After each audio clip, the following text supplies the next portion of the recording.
Sa bawat sulok ng eskwelahan, may mga kwentong hindi napapansin. Kwento ng mga pusong lumalaban sa katahimikan. Pero paano kung ang laban nila ay hindi tanggap ng karamihan? Spike, pwede ba kita makausap kahit saglit? Alam kong obligado ito, pero matagal ko na ito nararamdaman.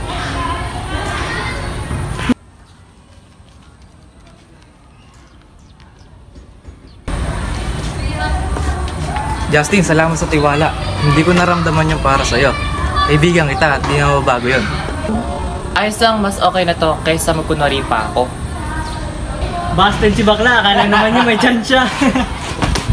Baka next week, si Fritz naman ha?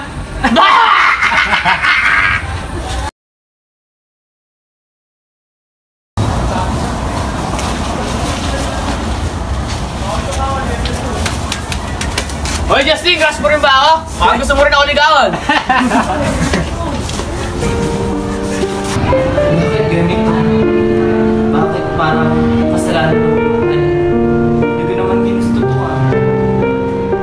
Gusto ko lang naman maging normal ako.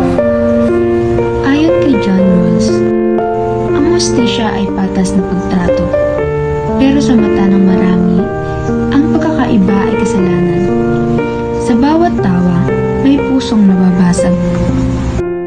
Hindi ako isang salamin na gusto mong basagin. Hindi ako isang kahon na gusto mong ikulong. Ako ay ako, buo at may damdam. Wow, drama queen! Baka next time may pamusical pa si bakla. Baka gusto mo ng stage, Justin, para sa tulad mo artista. Galing mo, Justin, pero sana hindi ka masyadong away.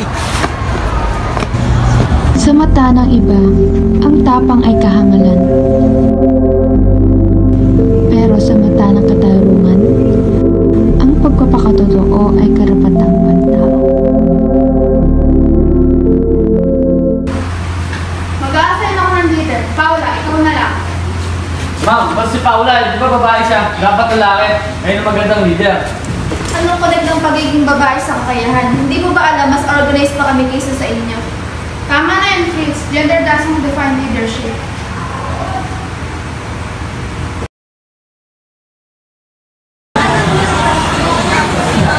Nakakapagod. Parang kailangan ko pang patunayan na kaya ko dahil babae ako.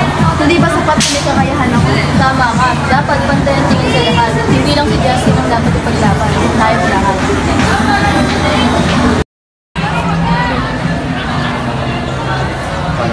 Alam mo, Justin, ang tapang mo. Hindi lahat kaya ipakita ang tunay na nararamdaman. Ako, minsan hindi ko masabi kung ano talaga ang gusto ko sa buhay. Pero ikaw, mas pinili mo maging totoo. Hindi mo dapat ikaya ang sarili mo. Pero kasalanan ng maging ako. Parang lahat ng tingin nila sa akin, parang may tanong, parang may paghuhusga. Hindi masama ang magmahal. Mali lang minsan ang reaksyon ng tao. Pero hindi ibig sabihin nun na mali ka. Maraming salamat, Judith, sa payo mo.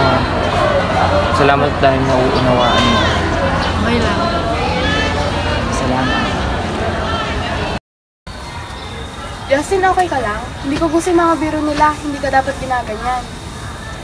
Alam mo, Justin, may pinsan ako na tulad mo at ang hirap ng pinagdadaanan niya. Pero ikaw, ang lakas mo. Pero ang mahalaga, hindi ka nag-iisa. Salamat sa inyo. Hindi ko akalain na may makakaintindi pa sa akin.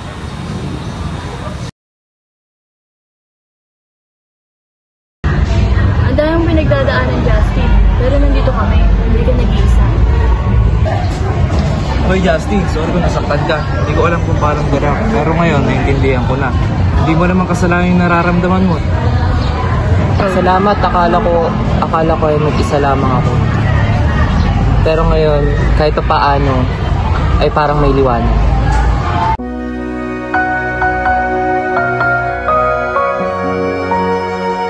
Sa bawat mata ng katarungan, ang bawat tao ay dapat makita bilang kapwa.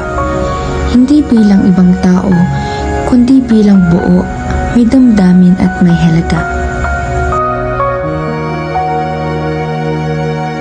Sa mundong puno ng pamantayan at inaasahan, madalas ay hinuhusgahan ng mga taong lumilihis sa nakasanayan. Mga tulad ni Justin na may kakaibang pagkakakilanlan, at tulad ni Paula na babae ngunit may kakayahang mamuno. Ang pelikulang ito ay nagpaalala na ang pagkakaiba ay hindi kahinaan, kundi lakas na dapat igalang. Sa huli, ang pagtanggap sa pagkakaiba ay hindi lamang para sa mga tulad ni Justin at Paula. Ito ay para sa ating lahat upang matutong makinig, umunawa at magmahal ng walang kondisyon. Sapagkat sa mata ng katarungan, lahat tayo ay may lugar.